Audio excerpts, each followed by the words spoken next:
that's to know your audience. There will be some subtle references in my speech tonight that were actually meant for the 4 o'clock dinner. But it'll all apply. 20 years. Can you believe it? Just think back to what you were doing 20 years ago. For me, it's a little bit fuzzy. You see, I was 21 at the time. And to spare my sweet mother of going into convulsions, I'm just going to leave it at that. For 20 years, TNT has been coming to Tahoe for America's most beautiful bike ride, raised millions of dollars that have had a significant impact on people's lives who suffer from blood cancers, including myself. First of all, I just want to thank Team in Training for giving me this opportunity to share my story with all of you tonight. My hope is that we can share a few laughs. I promise there will be a few tears, and at some point, I'll probably be sobbing like a little baby. Feel free to share some tears right along with me. This weekend, we gather to celebrate those who have fought and won, honor those who fought valiantly but sadly lost, and to support those who are in the middle of their fight. Like they said earlier, my name is Matt Weaver. I'm from the great state of Indiana, where I live in Greenwood on the south side of Indianapolis with my wife Amy, my 2 children Naomi and Moses, our 2 dogs Steel and Bruiser. I am a CML survivor, but that's not where my cancer story begins. My cancer story ironically began 15 years ago, almost to this very day. It was a nice, warm, sunny weekend in Indianapolis when my girlfriend at the time, now my wife Amy, and I decided to head down the road to a driving range and hit some golf balls. We got to the range, bought 2 buckets of balls, and we're getting set up to send 16 bucks into the grass before us. Before I stepped up to the tee, I decided to warm up, taking a few easy swings with one of my clubs. It was during one of these swings an intense pain doubled me over and almost sent me to my knees. Amy asked me if I was all right and what was wrong. I told her I don't know what I did, but it felt like somebody had teed off with their driver squarely into my right testicle. Think about that for a minute, gentlemen. And ladies, it's okay. You can laugh. After a couple of minutes, the pain subsided enough that I could hack out that bucket of golf balls. Over the next couple of days, I still had a nagging pain, and by about Wednesday evening, Amy said, "We're going to the emergency room to get you checked out." So we headed to St. Francis Hospital on the south side of town and checked into the ER. We saw a doctor and told him what was going on. They decided it was a urinary tract infection and that they were going to get me a script for some antibiotics and I would be on my way. Before they had a chance to come back with that script, the doctor told me they wanted to do an ultrasound before I left. About an hour later, it was done and we were on our way back home. The next day while at work, I got a call from Urology of Indiana. Dr. Woodbury wanted to see me that afternoon. I took off of work, headed to his office, expecting to get treated for a urinary tract infection. Turns out that was the least of my worries. Dr. Woodbury informed me that I had testicular cancer and that he wanted to perform surgery right away. On Friday that week, I was checked into St. Francis Hospital to have my testicle removed. The surgery went well, but there were still decisions to be made. To be sure there wasn't any more cancer, I either needed to have chemo or a lymph node dissection to cut off his pathway to the rest of my body. Ultimately, we decided on the lymph node dissection because Amy and I were planning on getting married and we wanted to start a family sooner than later. Chemo would make it later than sooner. Later that June, I had the lymph node dissection done by Dr. Wally, and after a few days in the hospital, I sent him to recover for 6 weeks before returning to week. One side benefit of having a lymph node dissection done at that time was the Soccer World Cup was going on in Korea and Japan. So I got up at 2 or 3 a.m., got to watch some good soccer, and go back to sleep. By August, I was cleared to go back to work and resume my normal everyday life. Amy and I got engaged that December, and we're in the early stages of planning our wedding. In January 2003, during a routine follow-up with Dr. Wally, it was discovered that the cancer had spread to my lungs, and whether I liked it or not, chemo was in my future. Dr. Wally referred me to Dr. Stephen Miller at the IU Cancer Center in downtown Indianapolis. That's right, the same IU Cancer Center that treated Lance Armstrong. And Dr. Miller was part of the team of doctors that devised Lance's treatment plan. During one of my consults with Dr. Miller, he was running through the 9-week treatment plan that I would endure. I asked him if it was the same plan that Lance was on. He told me that one of the chemo drugs that I would be on would cause lung scarring. Since Lance was a world-class athlete, they didn't use that drug in his treatment, so he could possibly return to competition. Since I wasn't a world-class athlete, they weren't as concerned about potential lung scarring that I might have. And just like that, my dreams of being a 7-time Tour de France champion. Never mind the fact that I wasn't even cycling at that point in my life. And little did I know at that time that it wasn't the chemo after all that propelled Lance to cycling greatness. But a boy can dream, can't he? It was a long night and weeks, but I had weathered the storm. One of the nurses at IU told me before I started my chemo that they had 2 kinds of patients. The patients with good attitudes tended to do better with chemo. The patients with bad attitudes didn't. I decided right there and then, no matter what, I would try my best to get through it with a good attitude. My wife would probably tell you different, but I thought I handled it pretty well. In March of 2003, I finished my last chemo session, ready to put it all behind me and get started with life again. Life post-chemo was pretty hectic. In May, my company shipped me out to San Francisco for work. In the midst of flying back and forth from San Francisco to Indy almost every weekend, Amy and I somehow found time to get married in the middle of June. The rest of that summer was spent commuting back and forth on weekends, just how you want to spend your time as newlyweds.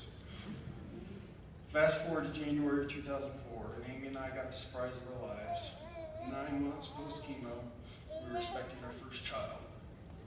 The doctors had told us that if we could have children prior to chemo, it would at least be 1 to 2 years before I would be able to father a child. PSA for this evening, chemo is not an effective form of birth control. I'm just saying. Oh, they're out there. October 2nd, 2004, our first child, Naomi, was born. Fast forward to December of 2005. It was a week or 2 before Christmas, and Amy and I were looking forward to our first real Christmas with our daughter. At a routine follow-up appointment with my oncologist, Dr. Mary Lou Meyer, I had just hit a post-chemo milestone, and she was pretty confident that I wouldn't have another occurrence from testicular cancer. In fact, she told me something to the effect, "You're all good, you're all cured." 2 days later, I got a call from her office that I needed to come in and see her right away. Amy and I left work and headed over to her office full of anxiety. Apparently, during my routine exam, I had shared some info about having joint pain. Being an active athlete, I didn't think much of it. There wasn't usually a day that went by that something didn't ache or hurt. My comments, however, had set off Dr. Meyer's spidey sense, and she decided to have some extra lab work ran. The test results indicated that I had chronic myelogenous leukemia. Dr. Meyer wanted to run a few more tests, including a bone marrow biopsy. Those are fun. To confirm the diagnosis. At that point, there wasn't a rush to make any treatment decisions, so Amy and I decided to enjoy the holidays the best we could and digest the news that we had just gotten. The month of January was spent trying to figure out our next plan of attack. We met with a specialist at the IU Cancer Center who advised me to get it all behind me, do another round of chemo, and get a bone marrow transplant. Then I got a call from Dr. Meyer. She asked if I had gotten a script filled she had given me for a drug called Gleevec. I had told her I had not. She was actually happy to hear that because the doctors at Indiana Blood and Marrow Transplantation had just enrolled in a new study for Gleevec, and one of the stipulations of the trial was that you couldn't currently be taking it. I met with Dr. Akert at IBMT and learned about the trial and what it involved. He, of course, recommended I enroll in the trial. Now I was faced with a decision. Go through chemo and a bone marrow transplant, and once again try to get it all behind me, or enter the trial, hope that it works, and if not, go through chemo and a transplant down the road. It took me several weeks to come to my decision because at this time I had a family to think about. At the time, my only goal was to see my daughter graduate high school. decided I would try to buy as much time as possible, and I enrolled in the Gleevec trial with IBMT. The first few days of the trial were spent at the IBMT office, where they would give me my dose of Gleevec and then take blood tests about every hour to monitor my response. My white blood cell count started dropping quickly, and I was responding well to the dosage. After a couple weeks of being a human pincushion, we reached the protocol in the study where they would give me a 90-day supply of Gleevec. Towards the end of the 90 days, I would have another appointment with IBMT where they would run a blood test and give me another 90-day supply. Every 3 months, I would walk out of the IBMT office with a supply of Gleevec with a retail value of just over $30,000. What was supposed to be a 5-year trial ended in 4, and suddenly my wife and I were faced with the realization that we were going to have to pay for it ourselves.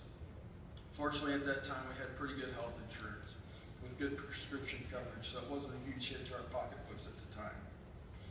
For the last 12 years, I've been taking one 400 milligram pill of Gleevec, and it has kept my CML in remission. My goal is no longer to survive long enough to see my now 12-year-old daughter graduate high school. Gleevec gave me a chance to be a father again, and now I have an 8-year-old son, Moses, that I need to see graduate as well. Just a little sidebar here, Dr. Lou, as you were going through your stats tonight, my astute 8-year-old picked up on the 30-year survival rate. Now he's all worried. Yeah, yeah. Moses, stand up. Stand up, baby. It's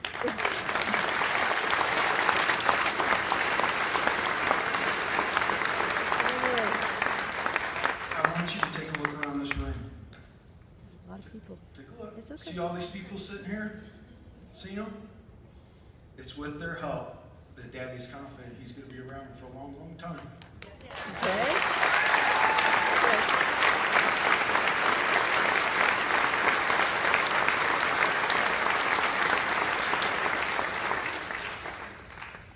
When my wife and I were discussing having another child, I was reluctant. It was hard enough for me to fathom leaving her behind with one child, much less 2. It wasn't until she convinced me that you can't live life if you're worried about dying. I finally changed my mind, and we decided to try again. And if you ever want to see an oncologist turn white as a ghost, tell him that you're expecting when he told you not to.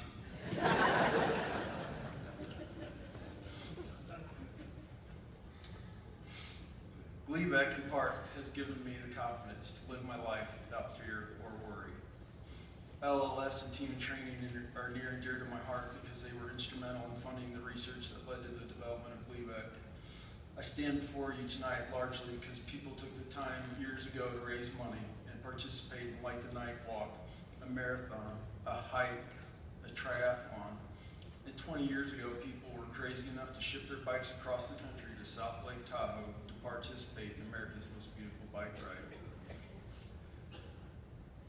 For those of you that were here last year, and most of you since you're on the West Coast probably didn't see this, another Team Indiana member, Sally Marchand-Collins, was up here, stood on this podium, shared her story of living -1 after she lost her husband Pete to CML.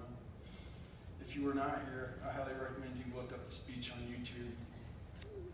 It is because of you and people like you that I get to live my life as a +1.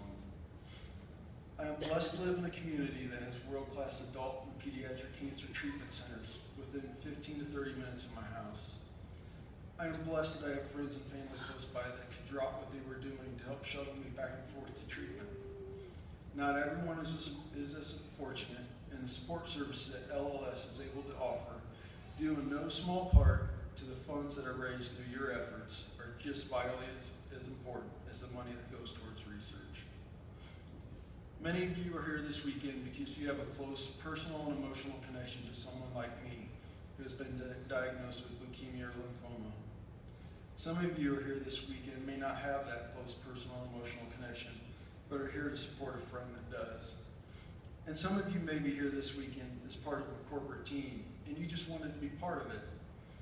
Whatever your motivation is for being here, or participating in any team and training event and raising money, it matters. And it's making a significant difference in the lives of people who get diagnosed with leukemia or lymphoma every single day.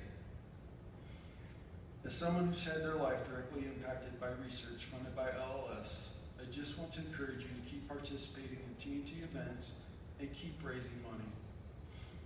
You may be like me and find it harder and harder every year to reach that fundraising minimum. Or maybe you have access to resources, like, I don't know, you might be a regional manager for a fast food chain. And you can motivate your employees to help raise an insane amount of money. Whatever the case may be, just keep raising money. You never know which dollar it might be that funds a research project that will lead to a cure for blood cancer. Or maybe it just leads to another drug like Gleevec. That isn't necessarily a cure, but it allows people to continue to live their lives without fear. My hope is that through my efforts, that less and less people have to live their lives minus one, and more people get to live their lives as a plus one. Finally, some tips for tomorrow. Make sure you put on sunscreen, stay hydrated, and eat throughout the ride. Relax, have fun, and enjoy the scenery. Take a moment to reflect on why you're here. Take time to honor those that we lost. Support those who are in the fight, and celebrate those who have fought and won. There's an important lesson that a short but steep hill just outside the small town of Brooklyn, Indiana taught me when I first started cycling again. If you can get your head out of the way, the rest of your body is capable of amazing things. So as you're going up Spooner, desperately praying for the end to draw near, remember, pedal and breathe. Pedal and breathe. Just keep pedaling and breathing. Get your head out of the way, and soon enough you will get through it. And remember, the fun is about to begin as you descend down the other side.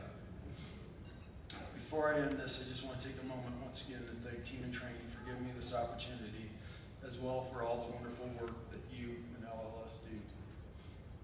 I want to thank Curtis and Bike the West for organizing such a wonderful event. Whether you're a longtime Team and Training participant or this is your first time, thank you. The money you raise will make a difference. To Team Indiana, thank you for just being the people that you are. To my family, who is all here in attendance tonight, thank you for all the love and support throughout the years. And to my wife and kids, thanks for putting up with me and my cycling addiction and being willing participants in this wonderful and crazy thing that is our lives. And to close, if you will all do me a favor and stand up. This is gonna be hard. On the count of three, I think you all know what to do. 1, 2, 3.